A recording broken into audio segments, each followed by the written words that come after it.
आप सभी को हार्दिक स्वागत है। आज हम लोग बात करेंगे ईवीएस का जो थीम नंबर 3 है, जो कि है आपका शेल्टर के बारे में, यानी कि आवास के बारे में। तो आवास से रिलेटेड जो भी इंपॉर्टेंट कॉन्सेप्ट है इस वीडियो में आपका कवर हो जाएगा। उसके बाद एनसीईआरटी के एमसीक्यू के थ्रू बाकी चीज़ों को आपको समझाएंगे। तो कंप्लीट थीम आपका हो जाएगा जो एग्जाम पॉइंट ऑफ व्यू से इंपॉर्टेंट है, जो कि बहुत ही कम समय में आपको कवर हो जाएगा और आपका रिवीजन भी हो जाएगा। तो चलिए सीरीज का स्टार्ट करते हैं और आज के सेशन में आपका ये आवास वाला जो थीम है वो कंप्लीट हो जाएगा। तो सबसे पहले एक मोटा मोटी जानकारी, हम लोग सभी जानते हैं कि आवास क्या होती है। जो शेल्टर होती है जहाँ कोई भी जीव निवास करते हैं उसे हम लोग क्या बोलते हैं, आवास। तो ऐसा नहीं कि खाली आदमियों का ही आवास होता है, जो प्राणी होती है यानी कि जो जीव जंतु होती है उनका भी क्या होती है, अपना आवास होती है। तो उससे रिलेटेड भी क्वेश्चन पूछी जा सकती है। यानी कि आवास उस स्थान को इंगित करता है जहाँ संपूर्ण जैविक समुदाय निवास करते हैं। यानी कि यह पूछा जा सकता है कि ऑब्जेक्टिव में आपका कि आवास किसे कहते हैं। तो जहाँ संपूर्ण जैविक समुदाय निवास करता है उसे हम लोग क्या कहते हैं, आवास कहते हैं। आवास हम लोगों को क्या क्या हेल्प करती है, जो खराब मौसम होती है, ठंडी हवा, बारिश इत्यादि से सेफ्टी प्रदान करता है। तो आवास बनाने की प्रयोजन क्या है, रिक्वायरमेंट क्या है, क्यों? क्योंकि हम लोग को सुरक्षा के लिए। फिर हम लोग क्या करते हैं, कई राज्य और जिलों व नगरों में आवास संबंधी प्राधिकरण यानी कि गठन होती है। अब आवास की विशेषताएं, सबसे पहली बात आवास का विशेषता है कि आवास व्यक्ति को गोपनीयता प्रदान करती है। यानी कि आपका जितने भी पर्सनल बिलोंगिंग्स है, पर्सनल चीज़ है, इन सारे चीज़ों को सेफ्टी प्रदान करती है। कौन? आवास। अगर आप अपने सामान को खुले में छोड़ देंगे तो बाद में फिर आएंगे 1 घंटे बाद तो वो सामान आपके पास वहाँ नहीं मिलेगा। बट उसको अगर आप एक आवास के अंदर रख देंगे तो वो सामान सुरक्षित रहेगा। दूसरा पॉइंट आवास के बारे में कि ये जो होती है, अलग अलग जीवों का जो आवास होती है वो भिन्न भिन्न होती है। थर्ड कि ऐसे जीव जो स्वयं आवास नहीं बनाते वे क्या करते हैं, मनुष्यों द्वारा बनाए गए आश्रय में रहते हैं। अर्थात आश्रय जो होती है हम लोग को क्या प्रदान करती है, सुरक्षा प्रदान करती है। अब यहाँ पर जो इंपॉर्टेंट क्वेश्चन आपको पूछा जाए कि डिफरेंट क्षेत्र में अलग अलग प्रकार के आवास बनाए जाते हैं। अगर आप रेगिस्तानी इलाका जाएंगे तो वहाँ के घरों का स्ट्रक्चर आपको अलग मिलेगा। अगर आप बर्फीले क्षेत्र जाएंगे तो वहाँ के घरों का स्ट्रक्चर आपको अलग मिलेगा। तो आवास को जो है भौगोलिक और जलवायु के आधार पर अलग अलग तरह में वर्गीकृत हम लोग कर सकते हैं। तो जिसको हम लोग बहुत ही डिफरेंट आसान भाषा में समझ सकते हैं इस चार्ट के थ्रू। आप इस चार्ट को देखेंगे तो यहाँ पता चलेगा कि क्षेत्र के आधार पर जो होती है आवास का जो प्रकार होती है वो अलग अलग होती है। जैसे कि अगर आप देखेंगे घर का नाम इग्लू होता है, जो कि बर्फीले क्षेत्र में बनाई जाती है। हाउस बोट कहाँ पर बनाई जाती है, जहाँ पर पानी ज़्यादा होती है। ऊंची इमारत है, टेंट हाउस। फिर मिट्टी के बने घर आपको देखने को मिलेंगे। लकड़ी व बांस से बने घर आपको देखने को मिलेंगे। अब कुछ इंपॉर्टेंट क्वेश्चन हम लोग देखेंगे, उसके बाद और सेशन को आगे भी बढ़ाएंगे। तो मेढक किस वर्ग का जीव है? तो मेढक जो है उभयचर वर्ग है, एम्फीबियन वर्ग में आते हैं, यानी कि जो स्थल और जल दोनों में रहती है। किस मछली को छोड़कर सभी मछलियाँ जल में रहती है? तो रजत मछली को छोड़कर सभी मछलियाँ जल में पाई जाती है, क्योंकि रजत मछली जो है एक प्रकार की कीड़ा है। कश्मीर के डल झील में नाव पर मौजूद घर को क्या कहा जाता है? तो कश्मीर के डल झील आप जाएंगे तो आप देखेंगे कि नाव पर घर मौजूद है, तो उसको हम लोग बोलते हैं डोंगा। क्या बोलते हैं उसको? डोंगा। असम और उत्तर पूर्वी इलाके में लकड़ी और बांस के घर बनाने के क्या कारण है?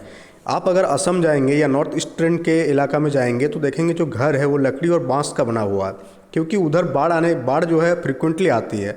तो बाढ़ से सुरक्षा के लिए वहाँ बांस के घर बनाए जाते हैं। याक के बालों की बुनी हुई पट्टी का उपयोग किस प्रकार के घर बनाने में किया जाता है? तो शंकु आकार के तंबू बनाने में हम लोग याक के बालों की बुनी हुई पट्टी का उपयोग करते हैं। अब यहाँ इग्लू हम लोग देखें तो इग्लू किस जनजाति का आश्रय है? तो इग्लू जो है एस्किमो जनजाति का आश्रय है। इग्लू का आकार, अगर इग्लू का पर आकार देखेंगे तो इग्लू क्या होती है, अंडाकार होती है। अंडाकार में इग्लू को बनाई जाती है। तो ये कॉन्सेप्ट आपको समझ गया होगा। फिर हाउस बोट कहाँ पाई जाती है? तो हाउस बोट जो होती है कश्मीर और केरल, इन दोनों स्टेट में क्या पाई जाती है, हाउस बोट पाई जाती है। पेड़ पर रहने वाले जीव कौन कौन सा है? लंगूर हो गया, पांडा हो गया, ये सारे पेड़ पर रहने वाले जीव है। कौन घरों में रहने वाले जीव है? जैसे कुत्ता, बिल्ली, छिपकली, ये सारे आपको घर में रहने वाले जीव मिल जाएगा।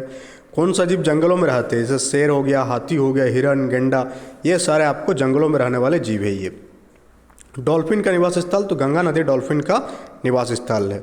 अब हम लोग लकड़ी व बांस से बने घर के बारे में कॉन्सेप्ट को देखेंगे, जो एग्जाम पॉइंट ऑफ व्यू से आपका इम्पोर्टेंट है। तो आप देखेंगे कि असम वगैरह जाएंगे, जैसे केरल हो गया, असम, पश्चिम बंगाल, उड़ीसा, कि अगर आप तटीय इलाके यानी कि समुद्री किनारे के इलाकों में आप जाएंगे तो आप देखेंगे जो घर बनाया गया है वो सामान्यतः ज़मीन से 10 से 12 फीट की ऊंचाई पर होती है। तो ये जो 10 से 12 फीट की ऊंचाई, ये कॉन्सेप्ट को आप याद रखिएगा, क्योंकि ये आपको पूछा जा सकता है कि 10 से 12 फीट कितनी फीट की ऊंचाई पर घर बनाई जाती है? तो 10 से 12 फीट की ऊंचाई पर घर बनाई जाती है।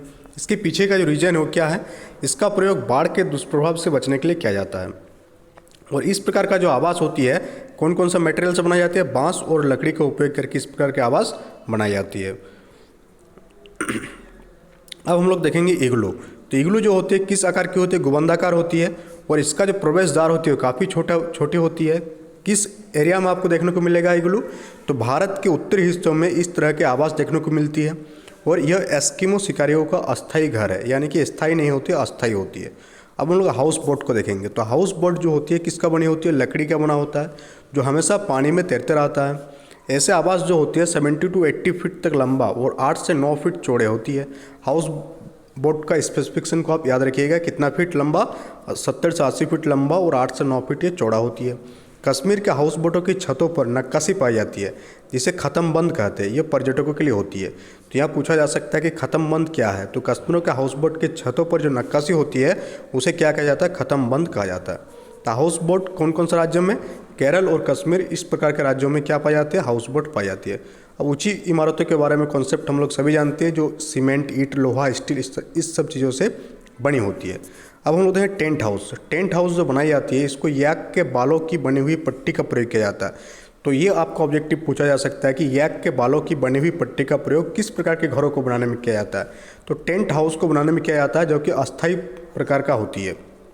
और आज के डेट में आप देखेंगे तो टेंट हाउस प्लास्टिक और कपड़े से बने होती है। तो लद्दाख के चांगपा जनजाति के लोग याक के बालों की पट्टियों से इस प्रकार के टेंट हाउस के निर्माण करती है।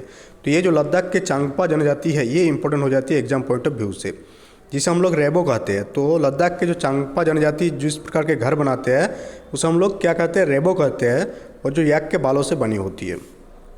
अब आप देखेंगे मिट्टी का घर जो होती है वो घास फूस, मिट्टी, झाड़ी आदि का प्रयोग करके बनाया जाता है। और मेनली कौन सा स्टेट में पाया जाता है? बिहार, मध्य प्रदेश, उत्तर प्रदेश, राजस्थान, इस प्रकार के घरों में आपको इस मिट्टी का बने हुए घर आपको देखने को मिल जाएगा।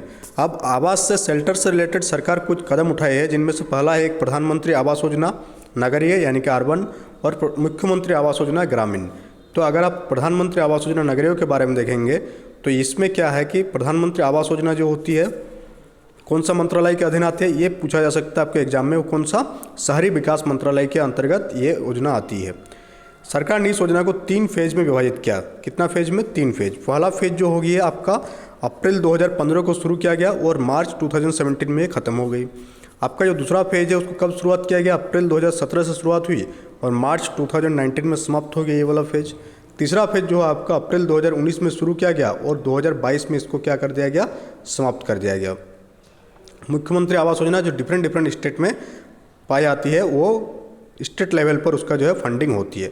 अब कुछ क्वेश्चन आप देख लेंगे जो अभी तक पढ़ाई उसी के बेसिस पर क्वेश्चन है कि अलग अलग जीवों का भिन्न भिन्न क्या होती है आवास। तो अलग अलग जीवों का आवास जो होती है भिन्न भिन्न प्रकार की होती है।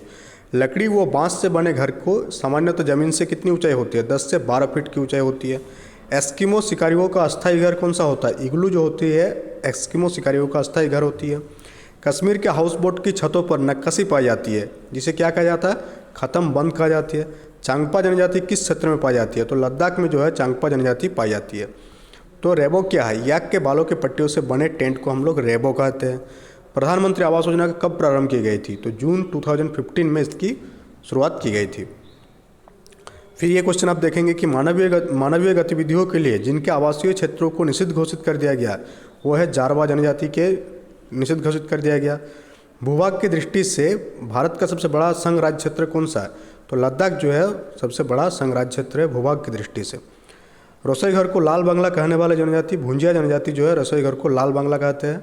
और पारंपरिक रूप से आजीविका का मुख्य आधार बांस है। कौन सा जनजाति का? तो कमार जनजाति का। तो इस प्रकार से बहुत ही शॉर्ट वे में आपका 3rd नंबर का जो थीम है आपका ईवीएस का वो कंप्लीट हो गया। इससे रिलेटेड जो भी बाकी कॉन्सेप्ट है वो आपको ऑब्जेक्टिव में मिल जाएगा। ऑब्जेक्टिव में आपको बहुत ही बेहतर तरीके से कराया जाएगा, जो कि कम्प्लीटली एनसीईआरटी बेस्ड ऑब्जेक्टिव होगा। एनसीईआरटी से ही लिया गया होगा, एनसीईआरटी बुक का ही ऑब्जेक्टिव है। तो उन सारे सेशन को देखने के बाद इससे रिलेटेड जो भी क्वेश्चन छूट रहा होगा वो आपको क्लियर हो जाएगा। That's all for today. Thank you for attending the session.